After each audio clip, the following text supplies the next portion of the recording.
Hola a todos, espero se encuentren muy bien, los saludo con mucho cariño.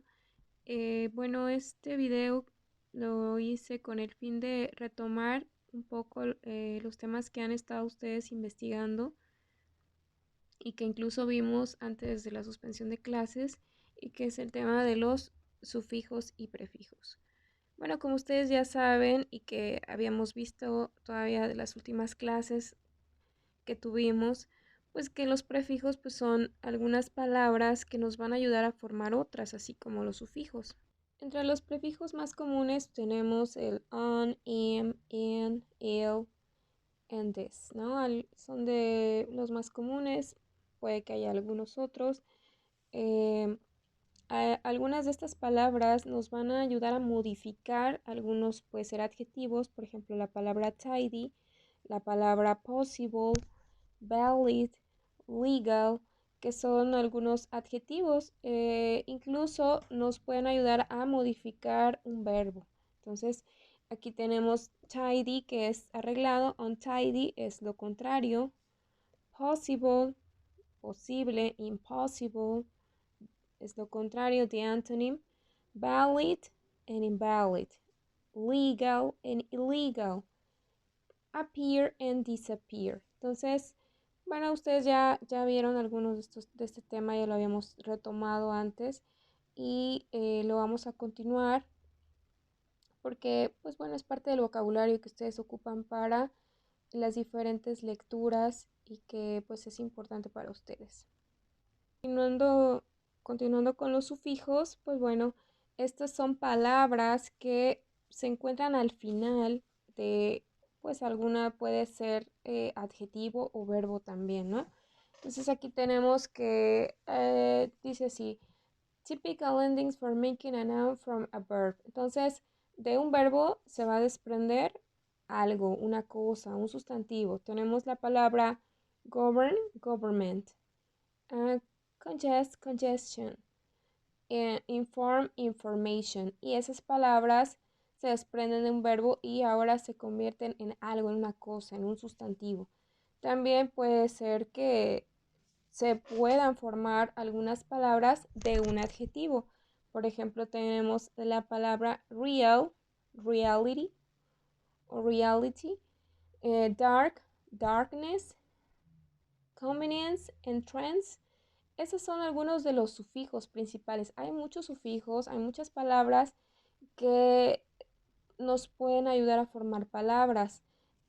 También otras que son comunes son la palabra, esta terminación, os, why, who, and less. Bueno, que en este se pronunciaría como i, ¿no? Y aquí algunos ejemplos. Tenemos esta palabra danger, danger, dangerous. Aquí se convierte en un adjetivo. Tenemos la palabra noise, noisy. Igualmente se convierte en un adjetivo. Tengo la palabra care, que es un verbo, y se convierte en careful or careless, que es lo contrario. Entonces, todos estos son como los principales sufijos que existen.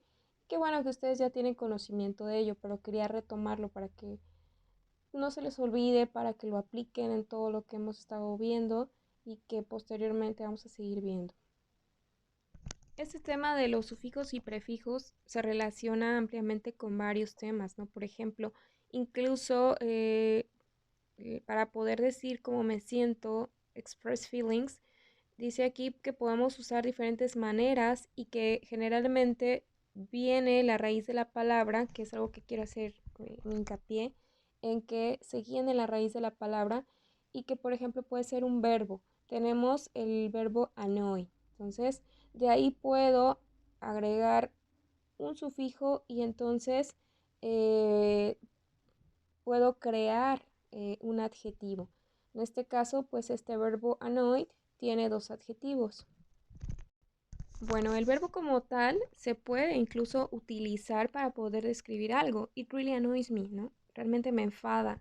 Entonces, igualmente, pues alguna situación que me esté causando molestia y ocupo el mismo verbo, pues obviamente le voy a poner ese, pues porque estamos hablando de una tercera persona y se puede ocupar el verbo sin problema.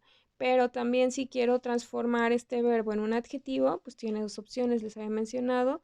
se agrega ed al final de la palabra o se agrega ing o ing.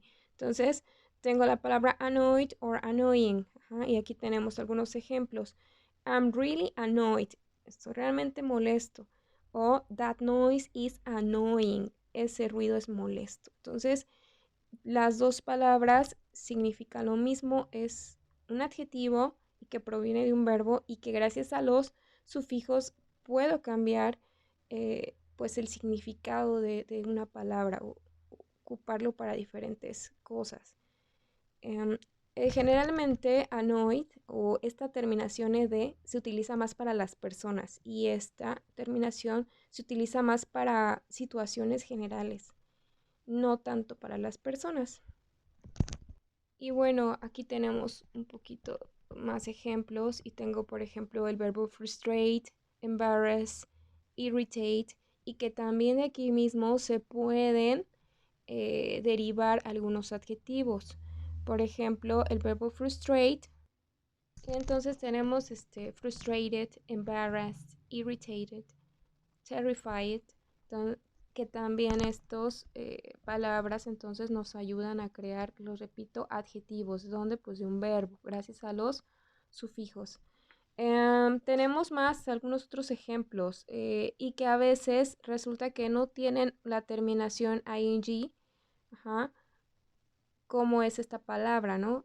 Tenemos I'm very stressed, ajá, pero si estoy hablando de una situación, de un trabajo en este caso, vamos a ocupar otro sufijo que es full. My job is stressful. Ajá.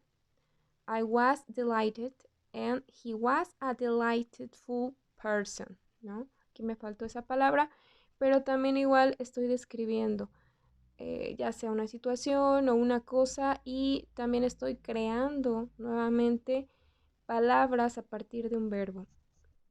Como les mencioné, algo que es importante pues es tener en conocimiento de algunas palabras que son familia, se llama word families, son que están dentro del mismo grupo. Por ejemplo, aquí tenemos algo que es importante, que vamos a irnos de la raíz de la palabra para conocer otros derivados que podemos obtener de esa palabra. Tenemos, por ejemplo, la palabra science. Para decir el adjetivo, la persona que se dedica a eso y así como tal el adjetivo, pues agregamos este sufijo y dice science, scientist, es el adjetivo científico, una cosa, una situación, un artículo científico, o la persona que desempeña esa acción es the same scientist. Tengo la palabra, por ejemplo, the subject, como tal, la materia, es chemistry, chemical and chemist. Es la persona que se dedica a hacer esta. ¿Sale? Tengo, por ejemplo, biology. Ajá. Biological and biologist. Esto igual nuevamente, gracias a las terminaciones, gracias a esto es que podemos cambiar el significado que viene de un sustantivo. Estos son sustantivos. Aquí los que tengo como materias, pues son sustantivos. Igual, geology, geological and geologist. Y bueno, hasta acá es el tema que quería explicar un poquito más ampliamente. El tema de los conectores, eso fue algo extra que yo les dejé para que pudieran hacer una historia y que tuviera lógica la conexión de sus oraciones y para que puedan hacer bien la narración de su historia. Pero bueno, sería todo.